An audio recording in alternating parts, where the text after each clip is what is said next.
জোর করে কাউকে দিয়ে কোনো কিছুই করানো যায় না। মানে সে যদি মন থেকে না করতে চায়, যেমন ধরো আমি কোনো কাজ আমার করতে ইচ্ছা করছে না, মানে কেউ হয়তো জোর করে জোর জবরদস্তি করতে বাধ্য করালে হয়তো করব, কিন্তু মনের থেকে সেটা চাই না। মানে মন থেকে কোনো কিছু না চাইলে সেটা আমার মনে হয় না করাই ঠিক। আর হলো যে মানে মানে বাধ্য হয়ে, যেটা বলে না, বাধ্য হয়ে অনেককে অনেক কিছু করতে হয়, অনেক মানুষকে মন থেকে না চাইলেও অনেক কিছু করতে হয়। সেরকম দেখো, সেরকমই দেখতেই পাচ্ছ, ভোরের দিকে আমি বাসনগুলো মাজছি, তখন 6টাও বাজেনি আর কি, 6:45 মতো বাজছিল। একদম একদম ভোরের ওয়েদার, একদম সকালবেলায় ঘুম থেকে উঠেই আর কি বাসনগুলো মেজে নিচ্ছি আর কি। তো বাসন মাজতে একদমই ভালো লাগছিল না, মনে হচ্ছিলো একটু ঘুমাই, যদি 7:30 8টা পর্যন্ত একটু ঘুমাতে পারতাম। তারপরে জানো, সকালে আমার যা যা কাজ থাকে একজনের আর কি, সেই কাজগুলো আর কি করে দেখো প্রত্যুষের জন্য দুধ নিয়ে আসলাম, পাশের বাড়িতে থেকে দুধ দেয়, তো দুধটাও আর কি গরম করে নিলাম। তারপরে দেখো ভাত বসিয়ে দিলাম। ভেবেছিলাম আজ সকাল থেকে কি রান্না বান্না করব, যা কাজকর্ম করব, যেটুকু পারি শেয়ার করব, মানে সব কাজ তো আর শেয়ার করা যায় না। তো কিন্তু কিছুই হয়নি সেটা। তো প্রত্যুষ এত বিরক্ত করছিল, ওকে ঘরে, আমাদের ঘরে দরজা বন্ধ করে আর কি সারাদিন আর কি রেখেছিলাম। আর গরমটাও সেরকম পড়েছিল। এই 4টের সময় আজকে স্নান করলাম, বাড়িতে কেউ ছিল না যে কারোর কাছে রেখে ওকে স্নান করব, মানে করতে যাব। তো সকালে রান্নাবান্না তো যা কাজকর্ম, এখন দেখো বিকেলবেলায় মানে এখন ঘুমাচ্ছে প্রত্যুষ, মানে একটু আগে ঘুমিয়েছে, এই আধা ঘন্টা হয়নি। তো এই জামা কাপড়গুলো অনেক দিন ধরে এইভাবে আর কি ছন্ন ছাড়া, মানে উল্টোপাল্টা হয়ে আছে, অনেক দিন হয়ে গেছে গোছানো হয়নি, ধুলো টুলো পড়ে গেছে, দেখতেই পাচ্ছ এই আলমারির, মানে ওই শোকেস আলমারিটার ওপরে। তো সব কিছু নামিয়ে এখন আর কি পরিষ্কার করব। মানে প্রত্যেক দিনই ভাবি যে পুগলু ঘুমিয়ে গেলে তো আর কি এগুলো একটু পরিষ্কার করব, মানে মন থেকে বলে না, মন না চাইলে মন চায় এক এক সময় যে করি, কিন্তু আবার আর কি পিছিয়ে যায়। মানে একেবারে আজকে তো ভেবেছি করেই ছাড়বো এগুলো পরিষ্কার, ড্রেসিং টেবিল এগুলো মাঝে মধ্যে একটু পরিষ্কার করতে হয় আর কি। তো দেখতে পাচ্ছ এগুলো সব নামিয়ে ফেলবো আগে, ভাবলাম এইটা একটু পরে নামাবো, মানে এই আলমারির উপরে যা জিনিসপত্রগুলো আছে সেগুলো একটু পরে নামাবো, প্রথমে আর কি জামা কাপড়গুলো গুছিয়ে রাখবো, তারপরে দেখলাম ওপরে ওগুলো ঝাড়লে আর কি আরও নিচে ধুলো টুলো পড়বে। তো দেখো এই শোকেস আলমারিটা একটু অন্যরকম, দেখো আর জামা কাপড় ভাঁজ করে রাখা যায়, তারপরে ওই সাইডে একটু জায়গা আছে, তো ওখানেও টুকটাক জিনিস রাখা যায়। তারপর নিচে দেখো একটা ডয়ার সিস্টেম আছে, মানে ভালোই বড়, ওখানেও জামা কাপড় রাখা যায়। পাশে আবার আরেকটা মানে মানে ওখানে তো শুরু পুরো মানে ভর্তি আর কি, পুরো উপর থেকে নিচ পর্যন্ত শাড়ি, মানে ভালো ভালো শাড়ি জামা কাপড় সব কিছুই রাখা যায়। তো বেশ ভালোই আছে এই শোকেস আলমারিটা, মানে দেখে মনে হয় অনেকটাই বড়, কিন্তু অনেকটা কম মানে প্রাইসের মধ্যে, একটু অনেকটা কম দামের মধ্যে এটা পাওয়া গেছে।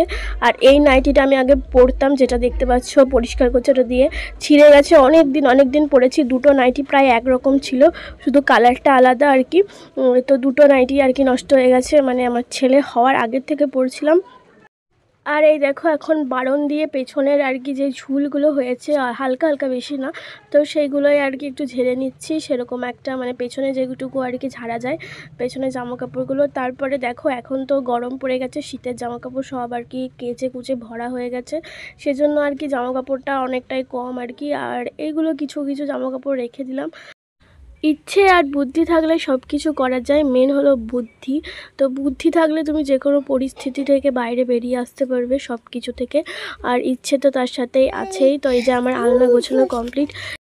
ঠাকুরের সিংহাসনটা কেনা হয়েছে সরস্বতী পুজোর মেলায়, অনেক সুন্দর আর কি, ছোট্ট খাট্টো একদম, খুব ছোটও না আবার খুব বড়ও না। তো তারপরে দেখো সরানো হয় না, মানে ঠাকুরের জিনিস প্রতিদিন কি সরানো যায়, মানে ঝাড় তো দেওয়া হয় কিন্তু প্রত্যেক দিন তো মানে। তো দেখো আজকে একটুখানি আমার স্নান করেছি একটু আগে, মানে স্নান করার পরে আর কি আর কিছু খাইও নি, কিছু করিও নি, সেই কারণে একদম সরিয়ে দিলাম।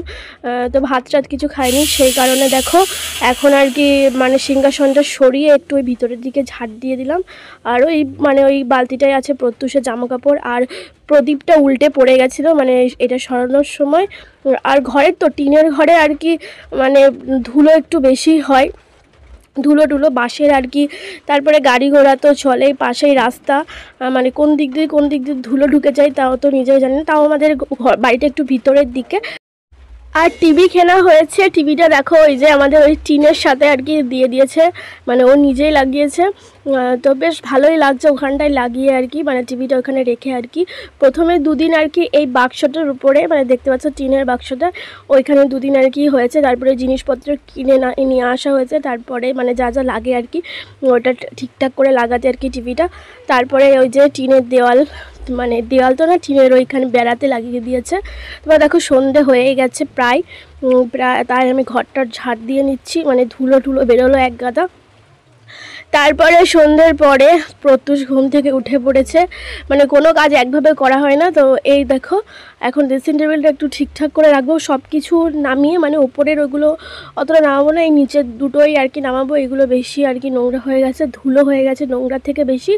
আর প্রত্যুষ ঘরে আসলেই খালি এইটা দে ওটা দে করতে থাকবে, ওই জন্যই আরও আর কি এলোমেলো হয়ে যায় সব কিছু।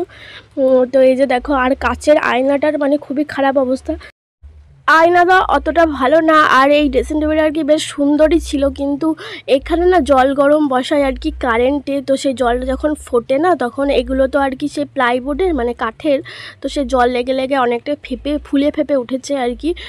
মানে অনেক তো কীরকম একটা হয়ে গেছে। তো ভিডিওটা আশা করি তোমাদের ভালো লাগলো। তো দেখা হবে নতুন একটা ভিডিওতে খুব তাড়াতাড়ি। তো